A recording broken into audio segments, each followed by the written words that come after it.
I'm Brian Barnett. I'm just a regular guy. I'm not a doctor. I have no legal license in any field of psychology. But I did live a large part of my life with borderline personality disorder unknowingly. And I really did rid myself of the disorder completely and permanently. Through that, I've become an expert on issues involving emotional health. I accept no responsibility whatsoever for your feelings, thoughts, behaviors, decisions, and actions, including your decision to watch or listen to this show at all. But I do hope you might benefit yourself from the insights I share. Welcome everybody to the Monday Livestream of the Last Symptom. Checking things here. All right, looking good. All right, I got my coffee. A little bit later in the day for this because my daughter's getting older. She's growing up, and so she's in her schedule has changed a little bit, and that has affected my schedule. Got my coffee here. Let me see if it's too hot. I just brewed it. Y'all see this here? Anybody know what that is?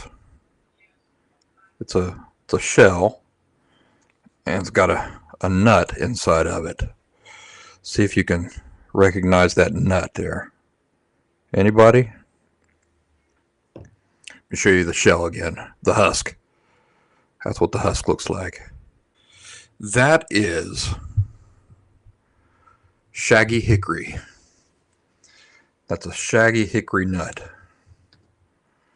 And I got that by walking around the cemetery with my daughter near the grave where my older brother is buried. My hair's doing some crazy things today, isn't it? Grave near my older brother who died prematurely. And I was showing her that. I was trying to find where my grandpa is buried too. And she says, let's take a walk up this way. And we took a walk up that way to a mausoleum. She gets spooked out at the mausoleums. They're spooky. They're spooky. They got the iron gated doors. Hey there, Carrie. And yeah, you peek in there. It's real spooky. And then she says, let's go walking down yonder over that way. So we walked down yonder to another mausoleum.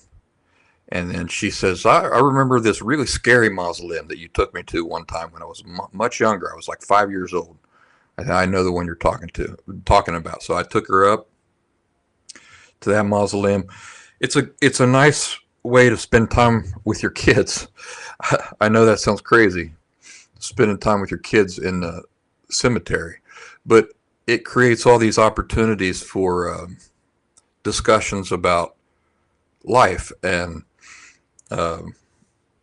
meaningful things. You know, it was a mausoleum. I mean, it's just ginormous. This mausoleum, it cost $1 million today. That mausoleum. And so, beautiful view there on the hill, looking out over the mountains and stuff here in my Appalachian town. Of course, that gave us an opportunity to talk about the futility of material things.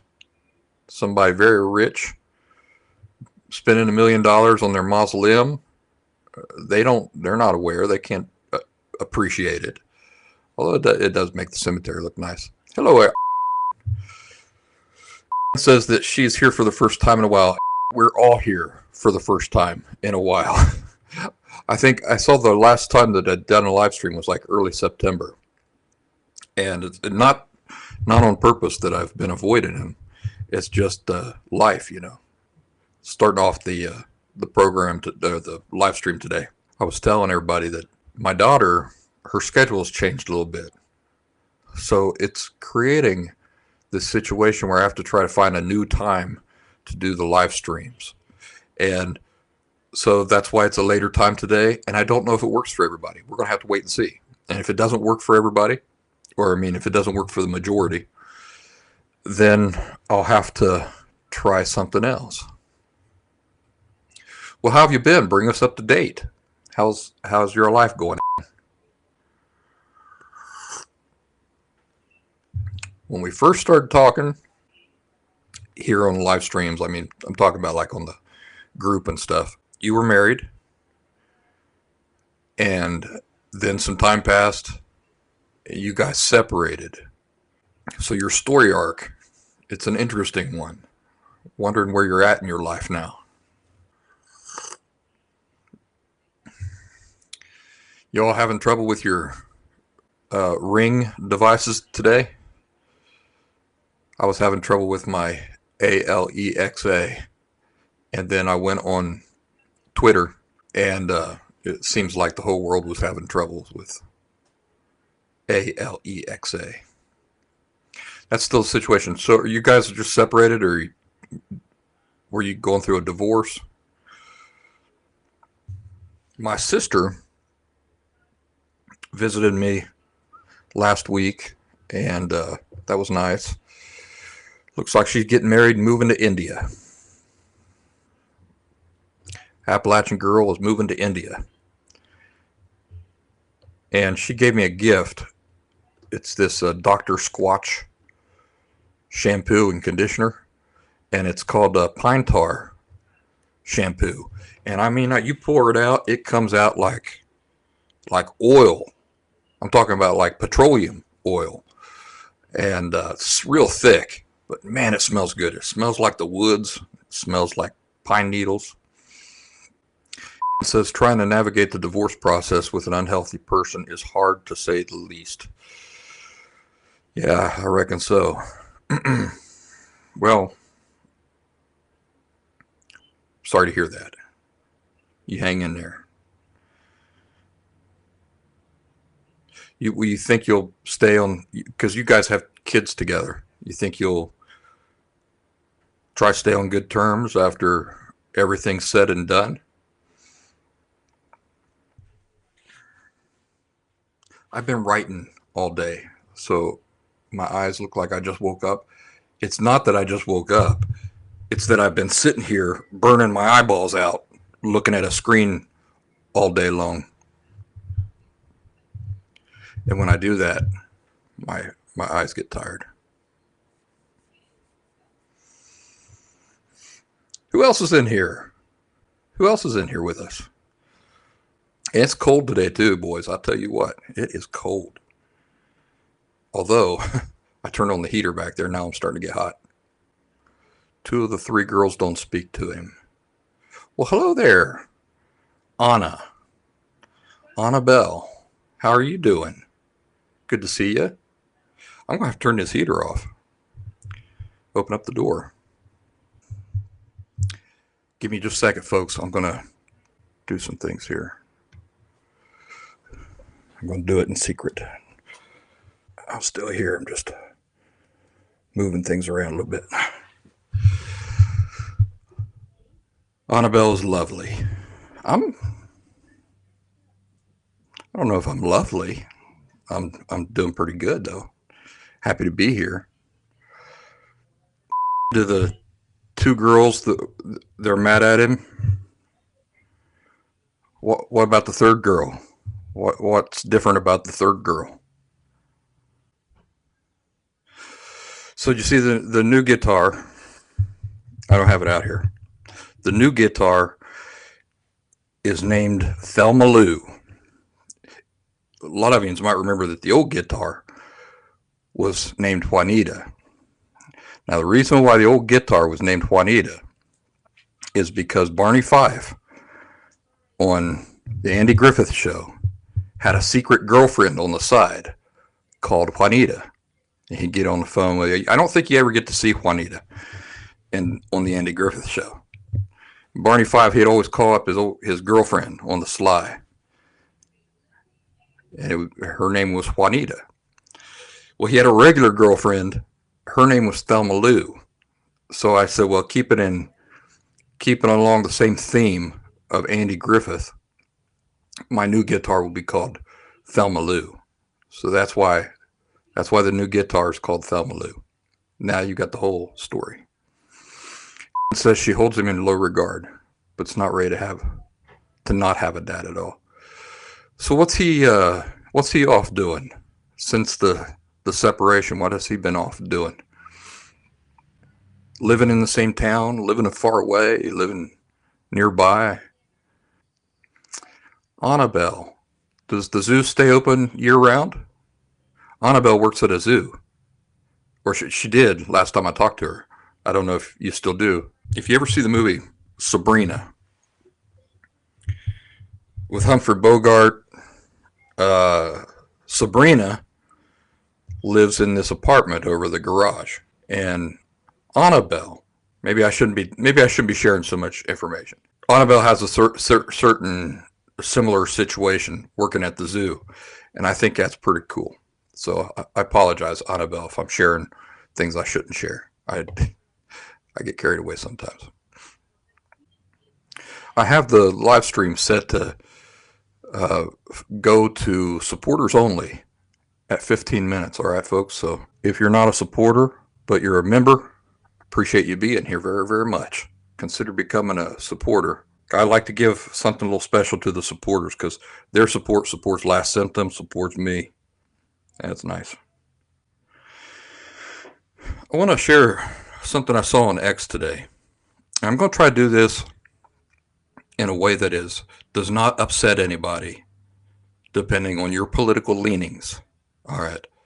So I want to remind everybody that I am politically neutral. I don't get involved in the politics. Oh, Anna's not at the zoo no more. There was a weird situation that happened with the owners that I had to move on from. The zoo closes early December. I don't mind you sharing about that. Well, I'm going to have to talk to you later in private and find out the details about that if you don't mind. I might send you a message just so you can bring me up to date. It says that the ex lives in a flop house about an hour away from me, has been unemployed by choice since January 2022. He has given up any treatment he was getting and gone off his meds. Well, that's the test, right? That is the test. To see if somebody's doing something genuinely or if they're just trying to manipulate your behavior, right? And that's sort of what I did too. I kind of went off. I remember having this discussion with Diana. I said, she wanted me to go down to Arizona to get into this program in Arizona. And I was all agreeable to it. But I could not get her to say that if I did it, she definitely would not divorce me. And so, I'm already out of the house. I'm already living in my own flop house and a little apartment there in Jenkintown, Pennsylvania. And I remember I just decided I'm not doing it. I'm not going down there. What's the point? The whole point of me going down there was to try to prevent the divorce. Why would I go down there now? And she come over and she just begged me with tears in her eyes, please, please do this.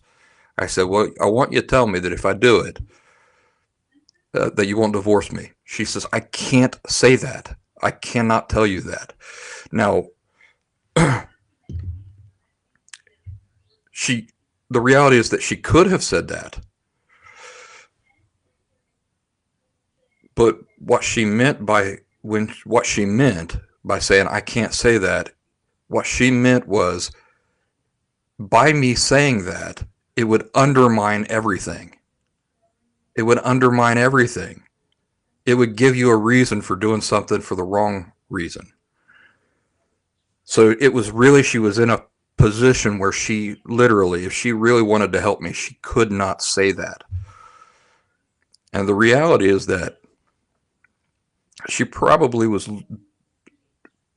begging God for me to come to my senses so that she could stay with me. But I said, I'm not doing it. Well, because she was begging me with tears in her eyes, I said, okay, fine, I'll do it.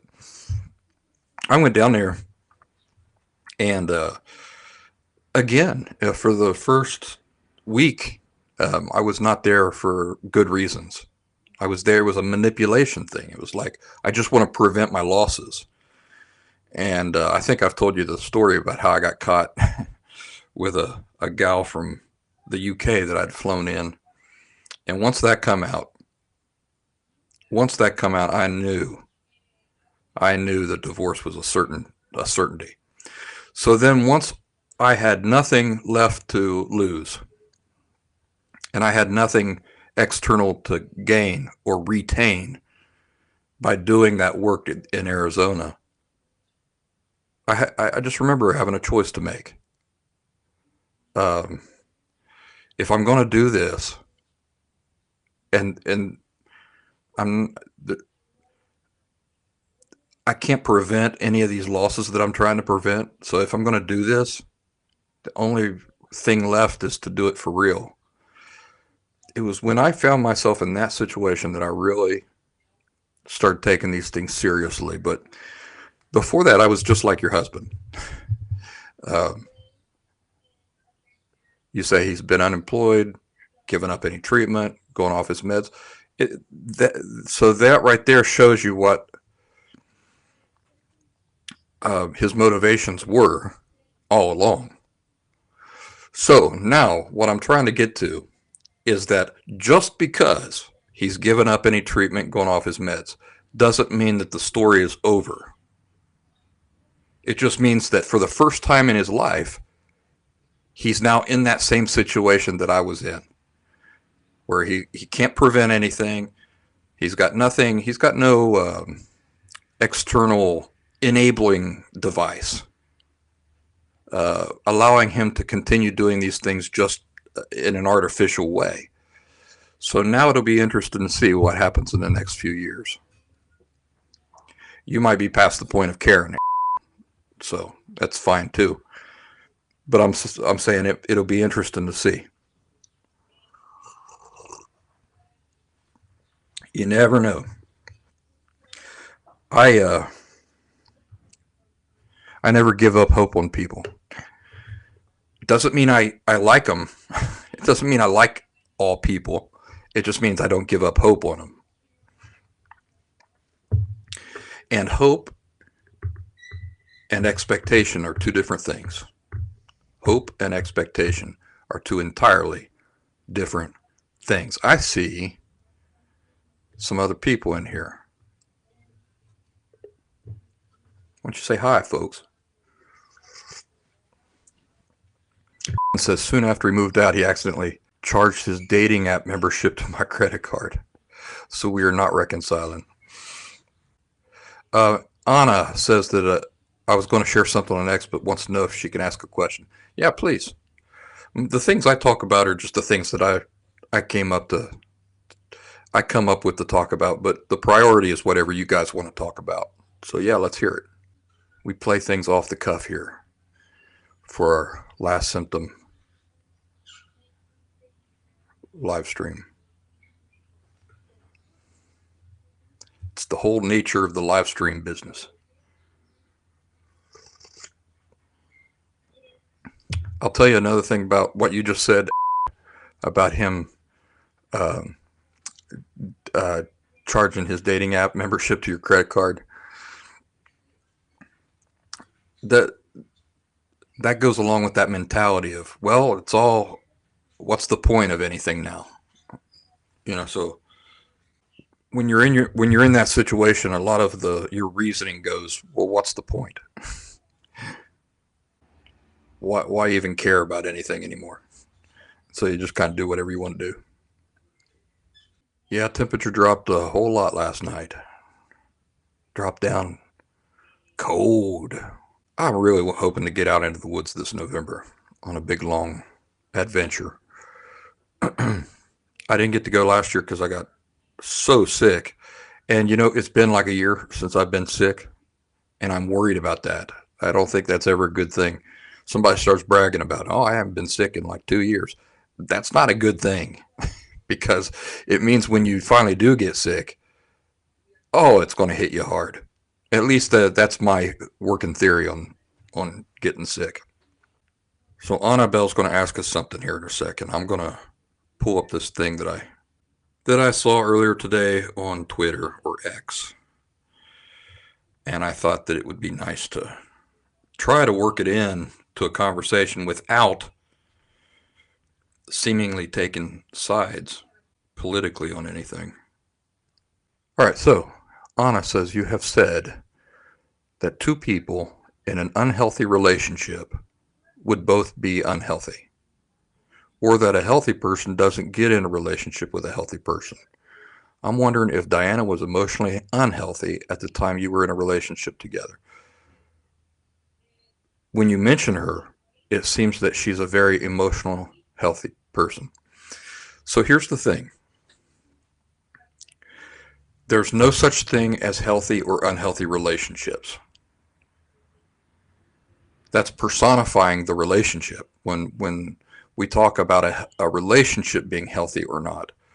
What we're doing is we're using imagination to personify an abstract thing. It's the same way when we talk about like death as being a person. Like death came for me. Oh, and he was coming right at me. See, death is an abstract thing. It's not a person.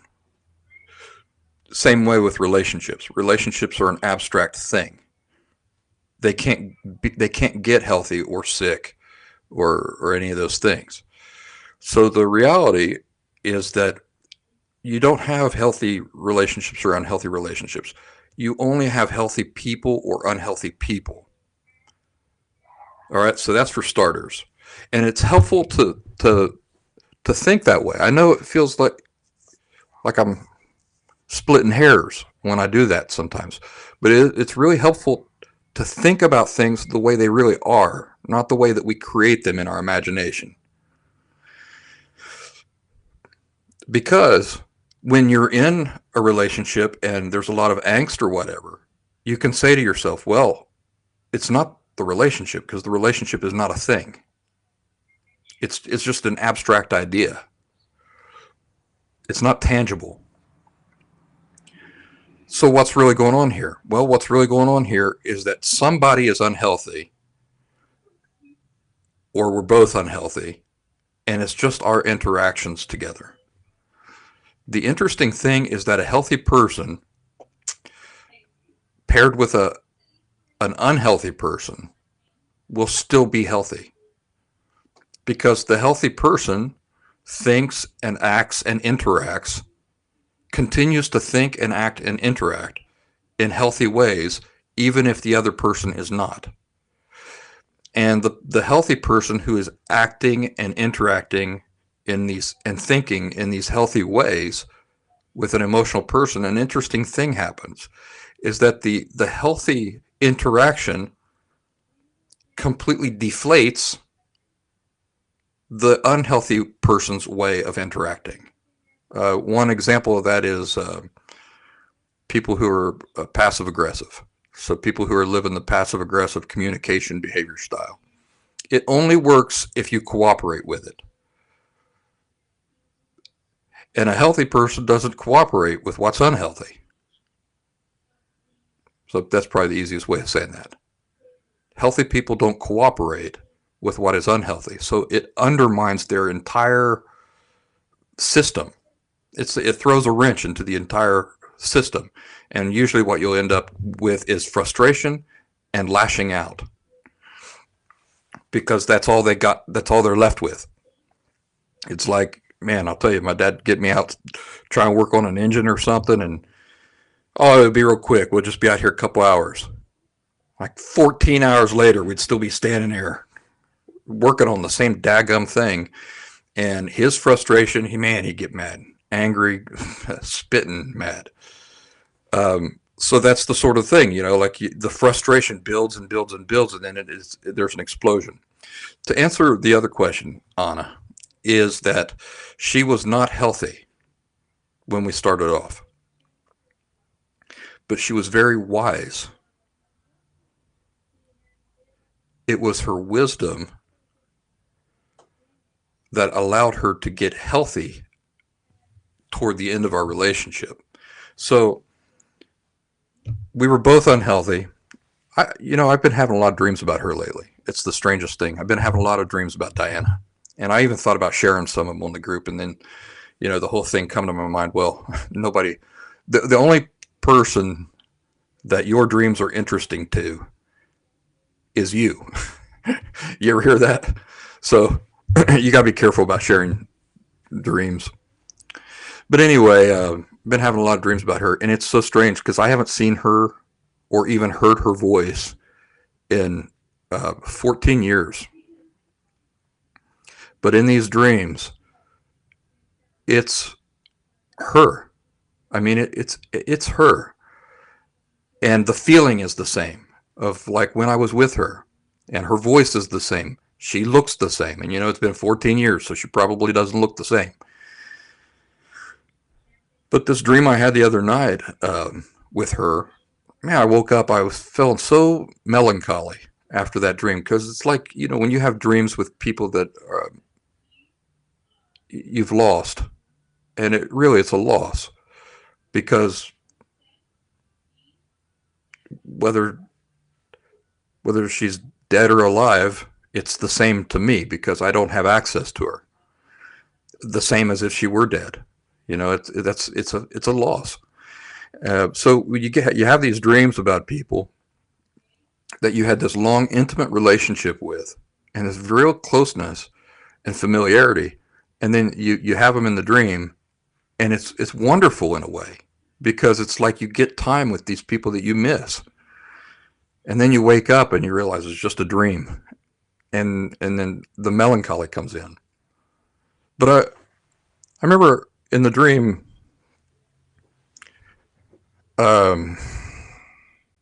she was not convinced that I had evolved. And it was a strange thing because I wasn't interested in trying to convince her that I had evolved.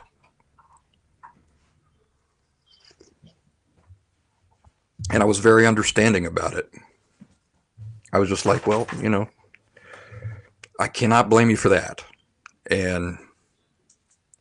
But we were walking, so we were walking in this dream, and we come into this tunnel. There were a lot of other people there, and we're coming into this tunnel, and we got squished together. Oh, this is how I felt. This is how I realized it was her. I just kind of saw her out of the corner of my eye. She had long blonde hair, and I thought, kind of in my head, I thought it kind of looks like Diana, but I didn't really like turn to look at her. And so we're walking down this tunnel. It's kind of like a sports stadium tunnel. And so the tunnel got narrow, and we all got squished together. And she was right next to me, and I turned and looked at her, and it was her. And she looked at me, and we were both like shocked out of our socks. Like, what are the odds that we would just find each other like this? And we started talking. I was looking for opportunities to continue talking to her. I finally got her off, like, by herself, talking to her. I wanted to find out about her mom and those sorts of things. And so anyway, it was a big thing. And I don't know what it is about this time of year that I'm having all of these dreams about her all of a sudden. Man, they're so vivid. And like I say, I always wake up kind of melancholy. But I think if you listen to like older episodes of Last Symptom, I never talk about her as not like having her own issues. Like, her own issues contributed to my issues. The fact that she married me at all, terribly stupid decision, that if she had known what she was doing, if she were healthy, she would have never put herself in that situation to begin with. The difference between her and me is that when things started getting really painful and really hard, and things really started falling apart and really going down the commode, her wisdom was not to just try to fix me. She tried to give me opportunities. That was super wise on her part. She wasn't trying to fix me. She wasn't trying to force me into things, but she was giving me opportunities. I'm talking about opportunities to learn about myself and to address some things. The only time she kind of strayed from that was when, like I say, she come over to the apartment after I told her I wasn't going to go to Arizona, and we had already paid for the thing. It was thousands of dollars. And she showed up and she was just like, please do this. Please do this for yourself. And that was the only time where she kind of, instead of just like offering an opportunity and then leaving it up to me, that was the only time where she was really like, please do this. And I'm glad she did that, because I ended up going down there and I ended up having a couple epiphanies that really changed the trajectory of my life. So she had the wisdom to offer me opportunities. The second thing she did, which I don't ever see anybody else doing this, not on their own. Most people in a situation like that, because the other person is having all of these behaviors that seem so out of character and everything, it seems so dramatic and so obnoxious. Most people would say that the problem is with that person. It's they're the ones causing all this, and I'm the innocent bystander here, just suffering because of it.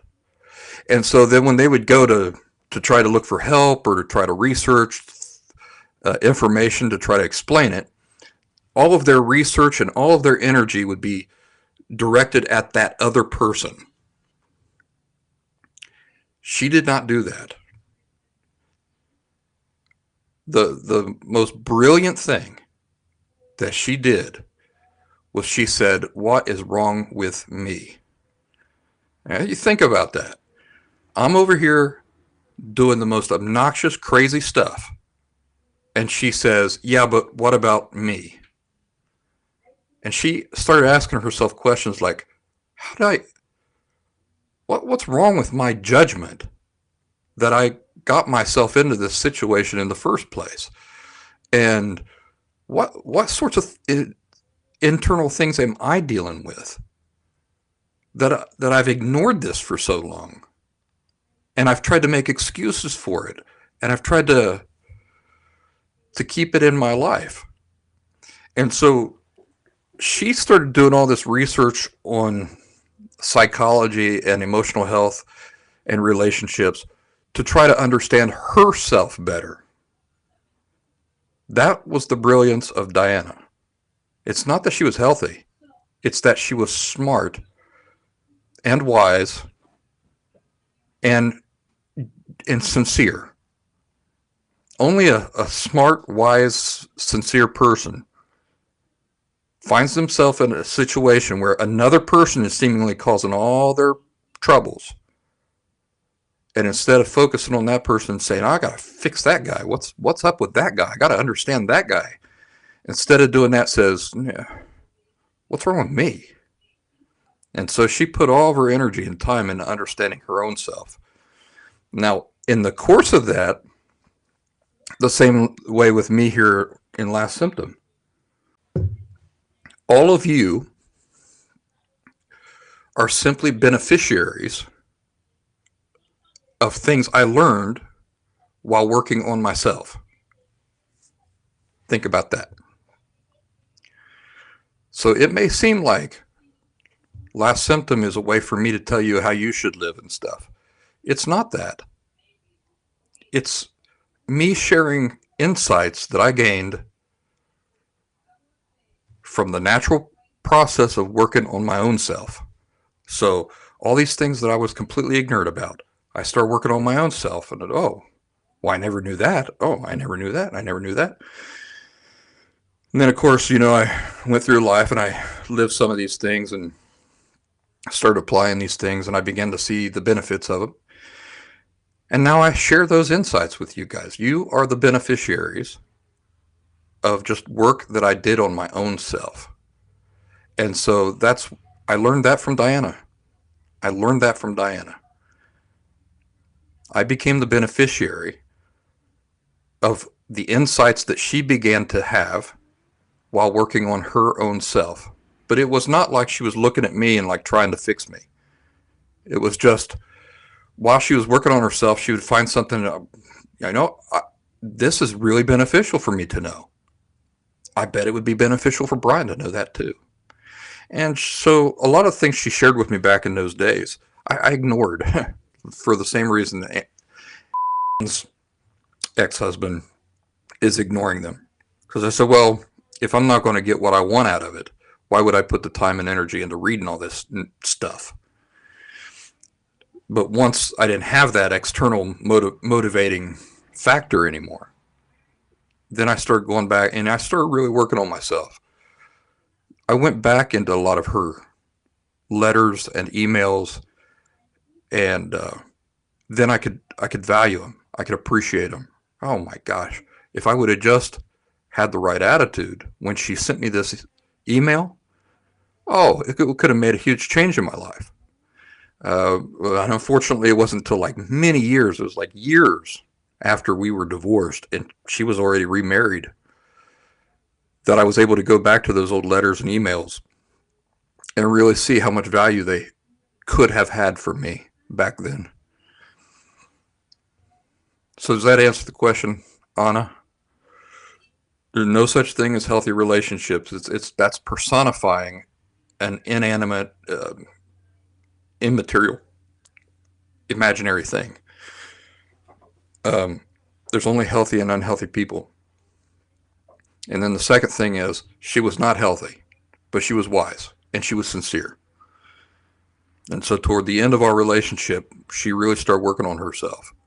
And she left me with a model, really, to follow. And asks if Diana knows what I do now. I don't know. I have no idea. Like I said, I haven't seen her face or heard her voice in 14 years. And the only things I know about her are things that I have inadvertently come across on social media. And she's got all of her social media locked down pretty good. So I just see a picture every once in a while. And it's been a while. I mean, it's been like 3 or 4 years since even that has happened. So my exposure to her is very hit and miss, and it's never on purpose. And I've deleted most of my personal social media. X is an exception because most of I use social media mostly for Last Symptom and for the Practical Woodsman. And once you realize that all of your posts involve that stuff, it's kind of like, well, what's left over for my personal life? Is there not really anything left over for me to need a personal account? Earlier said, I've become increasingly unhealthy over the years in a way that I had not been in the beginning. By the end, I had a raging case of PTSD. When I'm forced to interact with him, it's very destructive for me. My husband was very good at pretending until he couldn't anymore. I'm still amazed at the difference between the way he come across for years and what was going on behind the facade. Evidently, he couldn't maintain the act anymore, and now he's just given up on everything other than spite. That's a common story, and there are people in our group who could certainly identify with that sequence of events. I'm pretty sure I left Diana with PTSD. There were a couple of occasions during the whole end of our relationship where watching her, she's in front of me. It seemed like she come that close to an actual nervous breakdown. And I hate that I contributed to that. There's just so many things I was completely ignorant about, and there's a lot of things that I was just completely ignorant about. I was ignorant that I was such a selfish person. And selfishness is kind of like a human thing. It's not just an unhealthy thing. Selfishness is a human thing. So it'll pop up every once in a while still. But being oblivious to how selfish you are is different than being aware that you're a person, and so from time to time you're going to be selfish. And then that awareness kind of helps you catch it and kind of keep it in its place.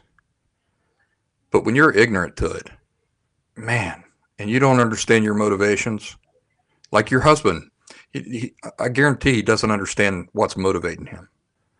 And says if it ever got his act together, I hope he would let me know. That might be a flaw in your thinking. Because if a person goes out of their way to let you know that they're different, they're not different. Yeah, think about that. So even the desire for him to get in touch with you and let you know that he's changed would mean that he's not changed. Because a person who is changed for real wants to let the change itself speak for itself. So what might be better is if years pass for you to check in on him. See if you can find him on social media or something like that. Observe him from a distance. See, that won't lie. You'll be able to observe if he's changed. You won't need him to tell you whether he's changed or not. I've changed just since I started doing Last Symptom. No joke. I was talking to a girl who we used to have in our group for the first several years. And I had a Zoom call with her maybe the second year that I was doing Last Symptom. And then like several years passed, and then I had another Zoom call with her. I hadn't seen her in all that time. And about halfway through, she's just like, "You've changed. You've really changed." I think what she meant was like my nature of interacting with her as a female had changed, and it has. I mean, I continue to evolve. You ever hear someone says, "I don't mean the motivation of getting anything from me, but a sincere show of repentance would be welcome." But what is a sincere show of repentance? What would that look like to you? The way it looks like for me is that I've tried to take something that was terrible and turn it into something good. I tried to correct it and turn it into something good. Take this terrible, ugly thing and make it mean something good. That's the whole reason I do Last Symptom, is to compensate for what I put that woman through. I'm going to get emotional here. And I hope that that's what Last Symptom does. Now, I'm not saying that your should go out and start his own internet thing, but what I've tried to do is I've tried to take the whole pain of that experience and the tragedy of it and make it matter.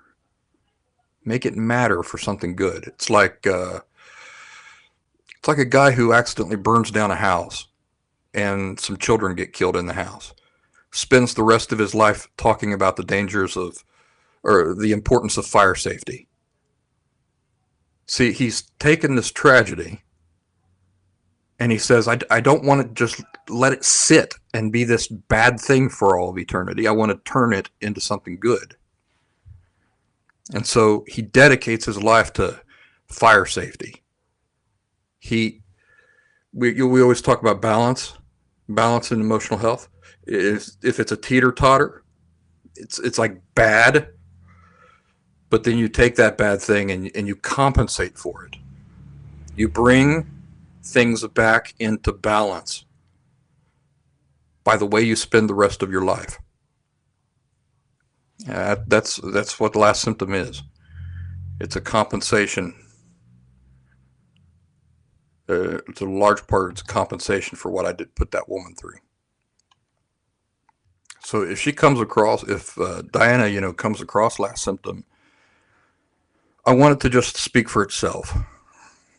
But if I were to try to reach out to her and, hey, I'm all healthy now and look what I'm doing, it would undermine it. I'll tell you, it's on the same line of like, you're a billionaire, and so you contribute $1 million to the children's hospital, but you make sure all the newspapers are there and everybody knows about it. You see, it undermines the purity of the donation. And so if I were to reach out to Diana, hey, look what I'm doing, look how many people I've helped and how healthy I am and everything, it would undermine the purity of the work itself. So I can't do that.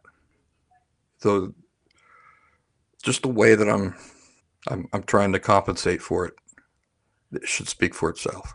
And if she comes across that, you know, I hope that she'll take comfort in it. But the reality is she probably doesn't even care. She probably doesn't even care. She remarried. She remarried 3 years after.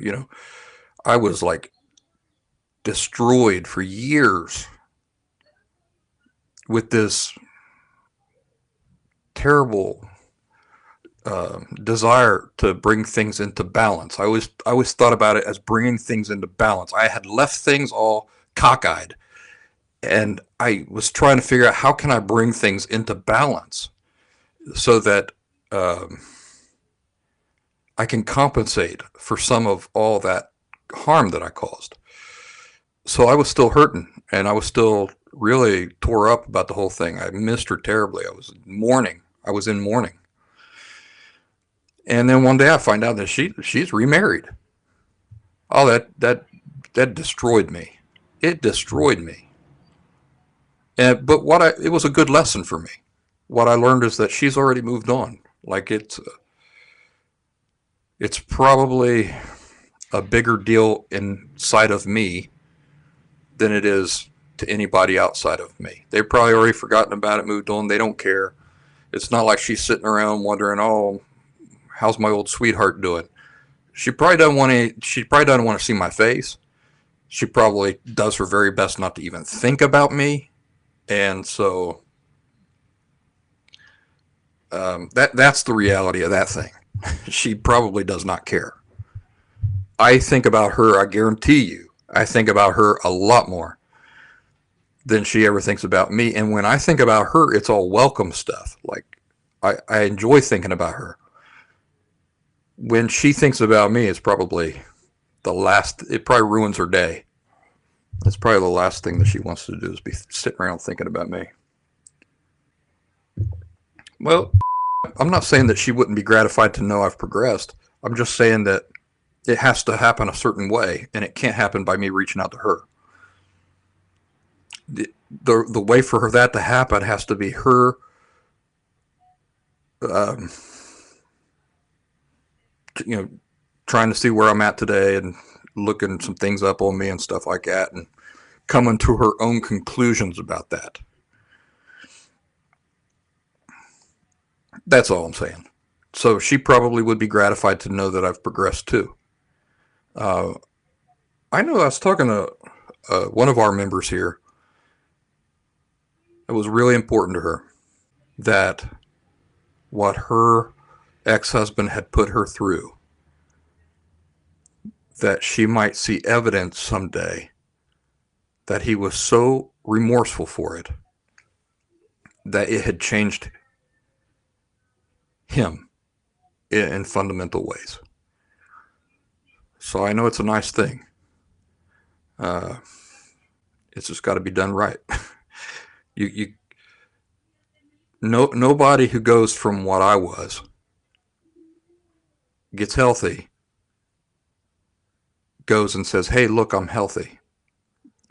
We don't do it because it's contrary to what being healthy is. Only unhealthy people do that. Hey, look at me. Look, I'm all better now. It's contrary to what being healthy for real is.